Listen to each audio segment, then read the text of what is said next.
पाचगाव इथं राहणाऱ्या प्रसाद मारुती शिंदे यांचं कोल्हापुरातील राजारामपुरी 5व्या गल्लीतील मानसिंग रेसिडेन्सीमध्ये रिलायबल डायग्नोस्टिक सेल्स आणि सिनेसिस या नावाचं दुकान आहे. 3 ते 4 जानेवारीच्या मध्यरात्री त्यांच्या दुकानातून 50,000ची रोख रक्कम आणि त्याच रेसिडेन्सीमध्ये 6व्या मजल्यावर राहणाऱ्या शिल्पजा प्रमोद कनगुटकर 3 ते 4 जानेवारी मध्यरात्री त्यांच्या दुकानातून 50,000ची रोख रक्कम आणि त्याच रेसिडेन्सीमध्ये 6व्या मजल्यावर राहणाऱ्या शिल्पजा प्रमोद कनगुटकर यांच्या 1 महिन्यापासून बंद असलेल्या फ्लॅटमधील कपाटातील 1.5 लाख रोख रक्कम अशी एकूण 2 लाख रुपये रोख रक्कम अज्ञात चोरट्यांनी लंपास केली आहे. या प्रकरणी दुकानदार प्रसाद शिंदे यांच्या फिर्यादीवरून राजारामपुरी पोलीस ठाण्यात गुन्हा नोंद झाला होता. या प्रकरणी पोलिसांनी संशयित आरोपी यश दीपक बर्गे याला अटक केली आहे. त्याच्याकडून रोख रक्कम आणि चोरीच्या रक्कमेतून घेतलेली यामाहा गाडी जप्त करण्यात आली आहे. अधिक तपास राजारामपुरी पोलीस करतायत. मानसिंग रेसिडेन्सी नावाचे अपार्टमेंट आहे राजारामपुरी 5वी गल्ली तिथे राहणारे प्रसाद शिंदे ह्यांचं तळमजल्याला ऑफिस आहे.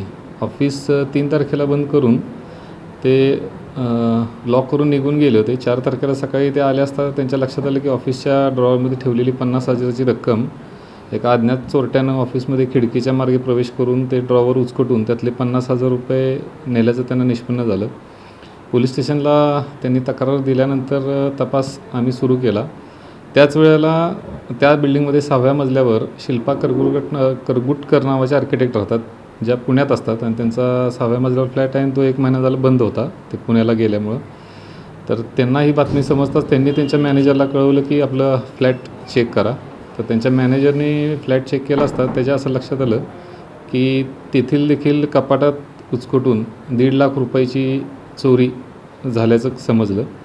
घटनास्थळी मी आमचे PSI दत्तात्रय भोजने तसेच DYSP साहेब यांनी भेट दिली. तपास वेगवान पद्धतीनं आम्ही राबवून 2 दिवसात त्यातील आरोपी आम्ही निष्पन्न केला. यश बर्गे नावाचा आरोपी आहे, जो तेथील बिल्डिंगच्या वॉचमनमधलाच मुलगा आहे. त्याच्याकडनं गुन्ह्यात गेलेले 2 लाख रुपये हे रिकवर करण्यात आलेले आहेत. त्यातनं त्याने एक 50,000 रुपयाची गाडी पण घेतलेली होती, ती पण हस्तगत केलेली आहे. आणि आता त्याला कोर्टात हजर केल्यावर कोर्टानं 3 दिवस पोलीस कोठडी रिमांड मंजूर केलेली आहे. अधिक तपास PSI दत्तात्रय भोजने आणि त्यांची टीम करत आहे.